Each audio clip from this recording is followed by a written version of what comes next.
Hi friends, तो आज हमारे पास Redmi Note 4 फ़ोन आया है। उसमें नो सर्विस इमरजेंसी कॉल की प्रॉब्लम है। आप यहाँ पे देख लीजिए। तो मैं आज आपको सिंपल तरीके से समझाऊंगा कि इसको कैसे ठीक करें। देखिए यहाँ पे इमरजेंसी कॉल ओनली आ रहा है, हमने सिम लगा के रखी है।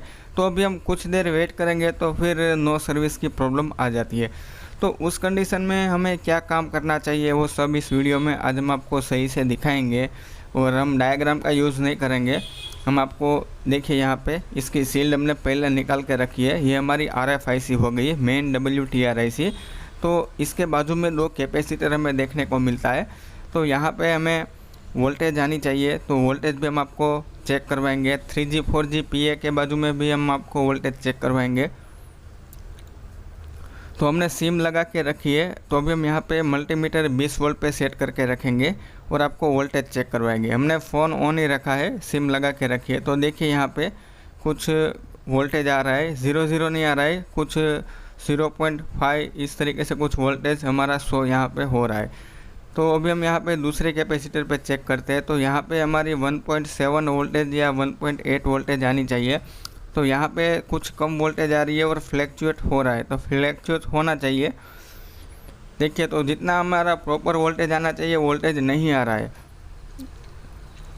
तो उस केस में क्या काम करना चाहिए वो अभी हम आपको दिखाएंगे। तो हम आपको फिर से एक बार थोड़ा जूम करके आपको चेक करवाते हैं। देखिए इस कैपेसिटर पे हमारी कितनी वोल्टेज आ रही है, 1 वोल्टेज के आसपास आ रही है। तो हमारी यहाँ पे 1.7 वोल्टेज आनी चाहिए, तो कम आ रही है यहाँ पे। अभी हम यहाँ पे दूसरे कैपेसिटर पे चेक करते हैं। तो यहाँ पे हमारी वोल्टेज नहीं आ रही है, बहुत ही कम वोल्टेज आ रही है, 0 पॉइंट पे इसकी वोल्टेज आ रही है। तो इसका रीज़न हो सकता है अभी यहाँ पे हमारे दोनों कैपेसिटर पे 0 वोल्टेज आ रही होगी। तो हमें डाउट था कि हमारे पावर में प्रॉब्लम हो सकता है। तो यहाँ पे हमारा पावर पे प्रॉब्लम नहीं होगा। देखिए अभी हम यहाँ पे भी चेक करते हैं, यहाँ पे हमारी वोल्टेज प्रॉपरली आ रही है। तो WTR के बाजू में वोल्टेज नहीं आ रही है। तो इसका रीज़न है कि हमारी WTRIC ख़राब भी हो सकती है। तो फिर अभी हम सबसे पहले क्या करेंगे, हम WTRIC को चेंज नहीं करेंगे। अभी हम क्या करते हैं आप देख लीजिए। यहाँ पे हम इसको थोड़ा सा यहाँ पे पेस्ट लगाने के बाद हम थोड़ा इसको मूवमेंट कराएंगे और चेक करेंगे कि क्या हमारी फिर से हमारी वोल्टेज जो नहीं बन रही थी वो वोल्टेज बनती है कि नहीं। अगर हमने यहाँ पे इसको IC को थोड़ा मूवमेंट कराने के बाद हम वोल्टेज चेक करेंगे, अगर हमारी वोल्टेज फिर से नहीं आएगी तो अभी हम WTRIC को चेंज करेंगे। अगर हमारी WTR चेंज करने के बाद भी हमारा प्रॉब्लम ठीक नहीं होगा तो ही हम पावर पे काम करेंगे, सीधा हम पावर पे काम नहीं करेंगे। तो वेट कीजिए थोड़ी देर, हम इसको फ़ोन को फटाफट ओपन कर लेते हैं, क्योंकि हम आपको ओपन नहीं दिखाते क्योंकि वीडियो थोड़ा लंबा हो जाता है इसकी वजह से।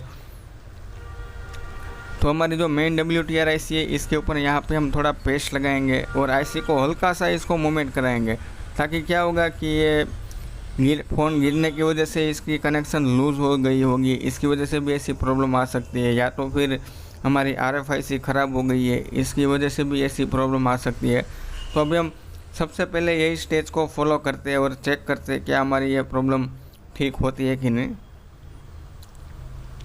तो आपको पेस्ट ज़्यादा लगाना है और सही तरीके से आपको IC को हीट देना है, प्रॉपर तरीके से। आपकी IC जब तक स्मूथ नहीं होगी उसकी बॉल्स तब तक आपको सही से हीट देना है।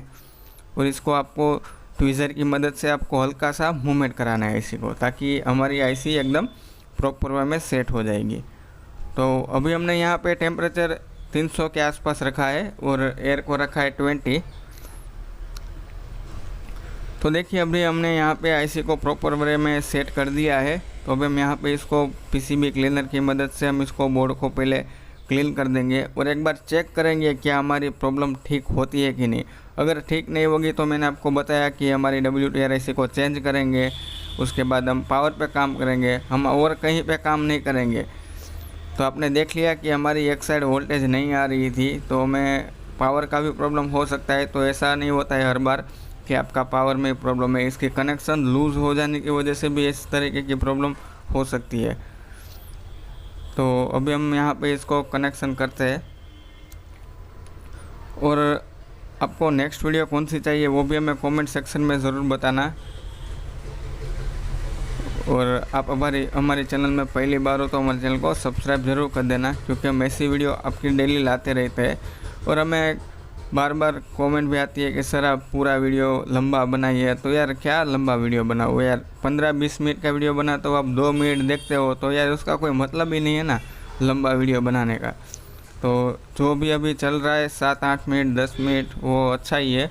जब मेरे को ऐसा लगेगा कि हमारी ऑडियंस हमारी वीडियो एकदम प्रॉपर वे में वॉच करती है तो 50% तो वॉच करना चाहिए ना। अभी यार 20% वॉच करोगे तो उसका क्या मतलब है कि लंबी वीडियो बनाने का।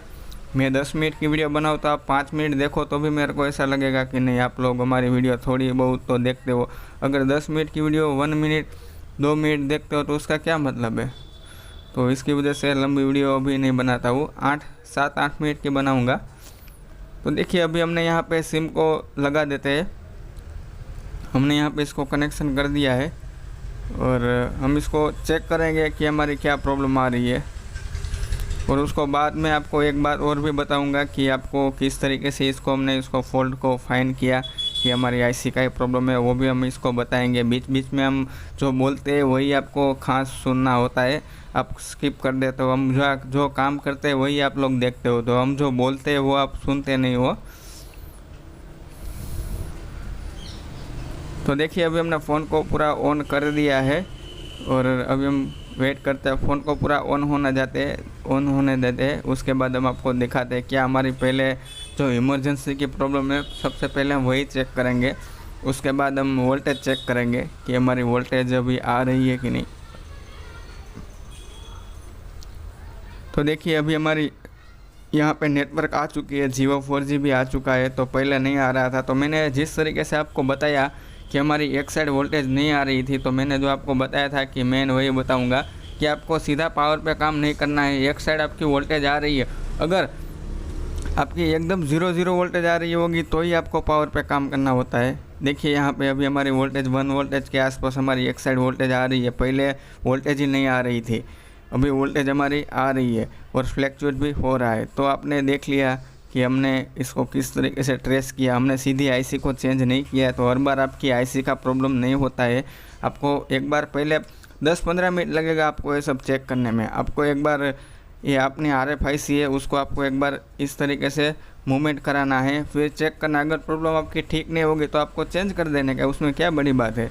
देखिए अभी यहाँ पे हम वोल्टेज आपको चेक करवाते हैं। अभी यहाँ पे हमारी प्रॉपर 1.7 वोल्टेज आ रही है और यहाँ पे हमें 1 वोल्टेज के करीब आनी चाहिए, वो भी देखिए यहाँ पे वोल्टेज आ रही है और फ्लैक्चुएट हो रहा है, सिम लगी हुई है इसकी वजह से। तो आपने देख लिया कि हमने इसकी प्रॉब्लम किस तरीके से ठीक की, तो आपको सब कुछ समझ में आ चुका होगा। तो आज के लिए बस इतना ही था। वीडियो पसंद आई तो लाइक कीजिए, शेयर कीजिए, सब्सक्राइब कीजिए। हम ऐसी वीडियो आपके लिए डेली लाते रहेंगे। मिलते हैं नेक्स्ट वीडियो के साथ, तब तक के लिए जय हिंद।